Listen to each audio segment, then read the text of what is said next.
Бүгүн биз пайда жана баа жөнүндө сүйлөшөбүз. Түшүнүктүүрөөк болуш үчүн кадимки эле картошканы алып көрөлү.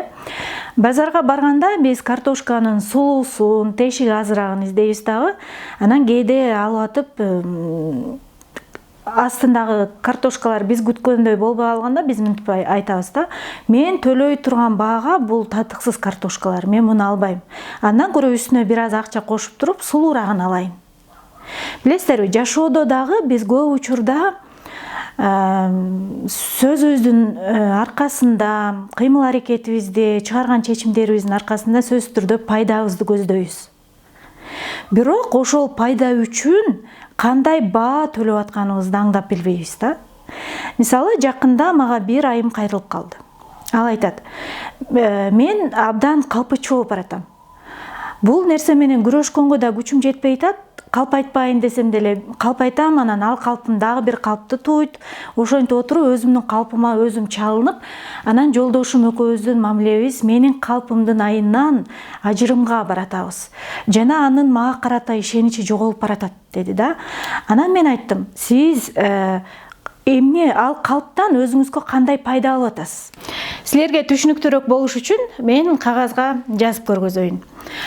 Пайда ар бир иш аракетибиздин биз пайдасын көздөйбүз. Бирок бул нерсени биз дайыма эле акылыбызда кармап жүрбөйбүз. Бул орусча айтканда неосознанно кетет да. Анан ошо алган пайдабызга дайыма баа төлөйбүз. Ошол себептен биз кандай гана иш аракет кылбайлы, мен бул нерседен кандай пайда таап атам жана ал нерсе үчүн, ошол пайда үчүн канчалык баа төлөп атам.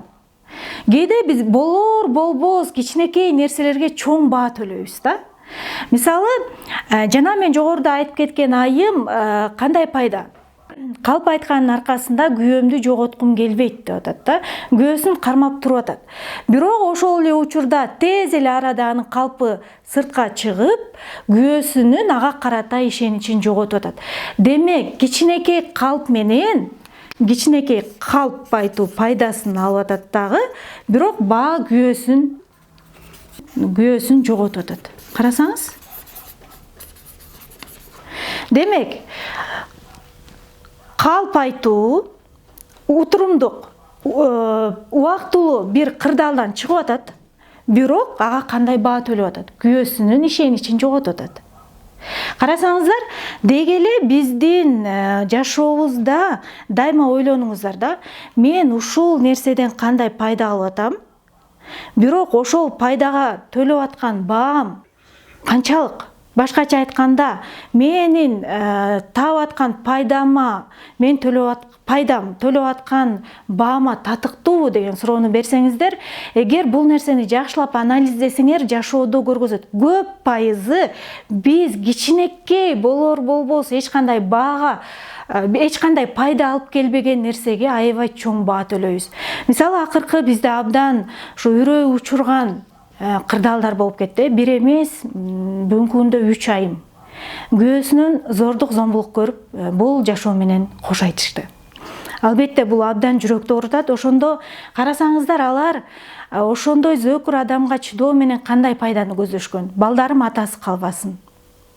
Элдин алдында мен ажырашкан аял деген статуска ээ болгум келбейт. Мен азыр чекесине санап атам да. Же болбосо менин тууган тушкандарым эл эмне дейт деген пайданы көздөгөн, бирок кандай баа төлөштү? Өзүлөрүнүн өмүрүнөн ажырады. Баягы пайда, балдары жетим калды. Атасы да жок калды, апасы да жок калды. Эл болсо бир күн, 2 күн сөз кылабыз, андан кийин унутуп калабыз, мисалы. Ошол себептен мен айтмакмын да, ажырашкан аял деген статус бул биздин ишенип алган калп ынанымдар да. Ажырашкан аял толук кандуу аял. Ал сонун бактылуу өмүр сүрсө болот. Мындайча айтканда, биз өзүбүздүн жашообузду мындай чектеп алабыз да.